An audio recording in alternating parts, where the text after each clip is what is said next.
sabawaning ratri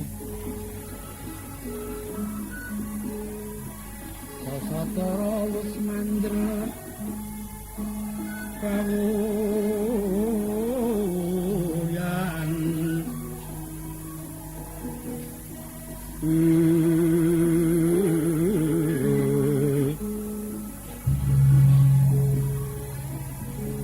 tan kutiwa memanise menggep srinateng dalu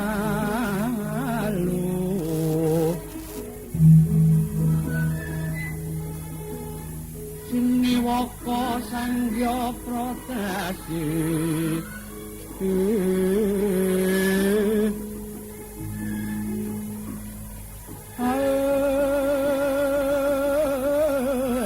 aklarning Cakrawala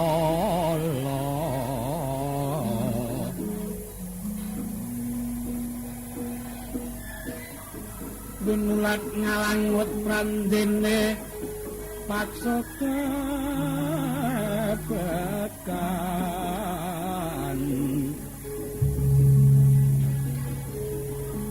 saking kaing taranggana kang sumi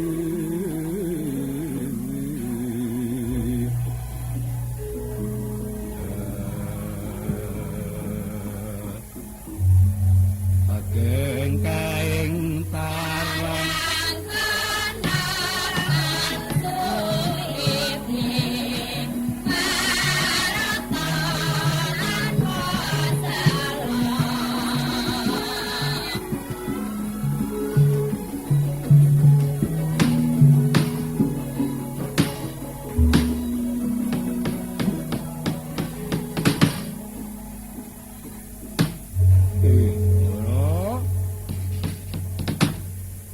niki gumun alamining Baratayuda Jaya binangun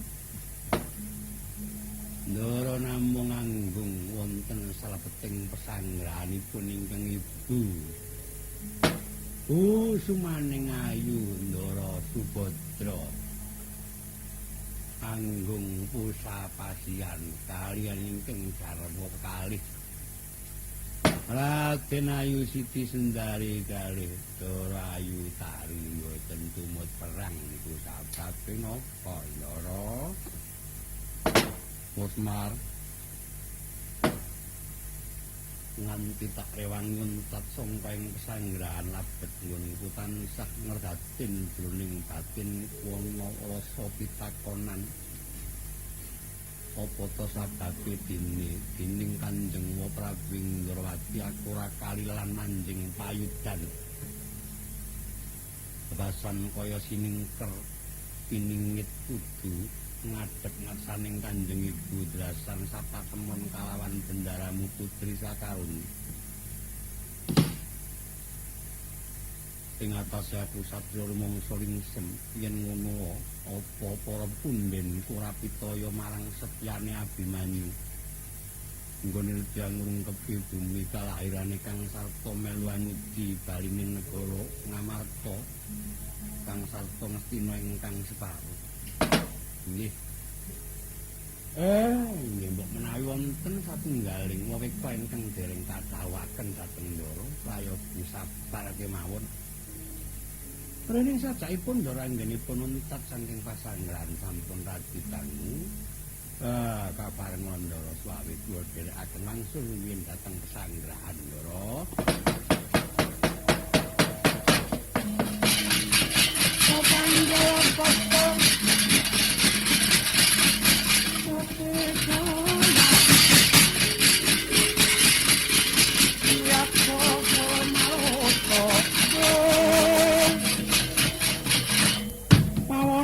Pono markono samirana walayang Pontobayu Pontobayu wisikan gulingan lemo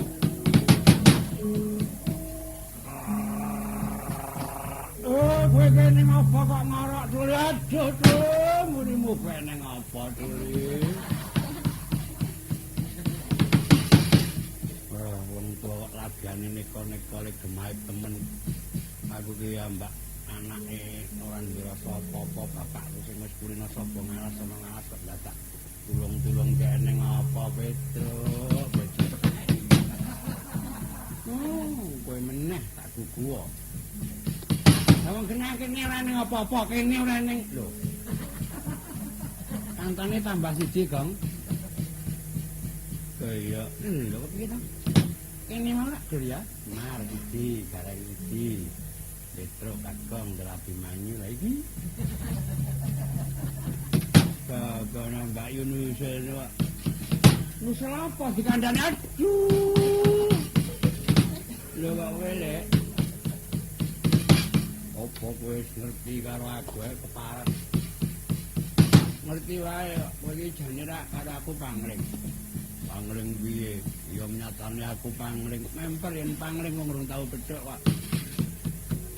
Lah jenengmu sapa? Urung ngerti wong urung tak kandhani. Jenengmu sapa? Jenengku Prakalso. Kowe iki rak ponakane bapakmu cilik ta?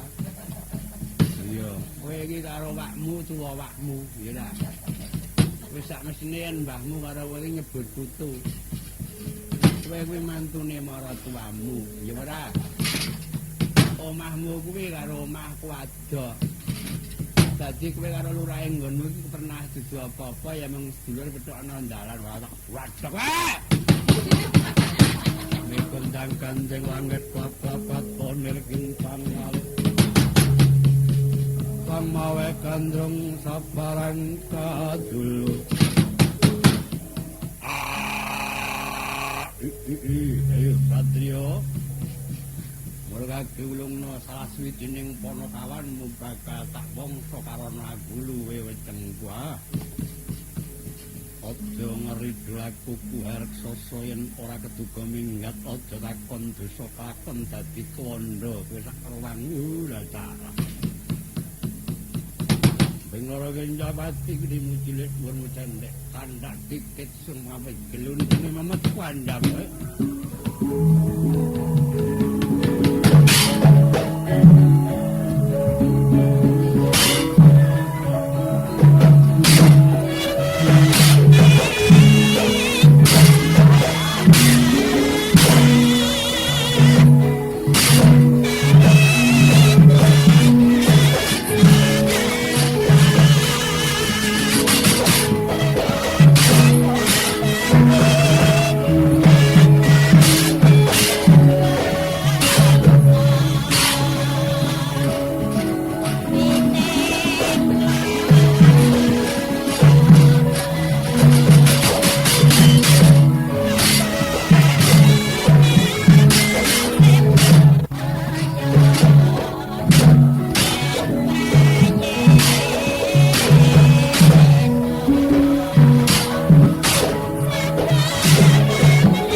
Wah, kaklak malang.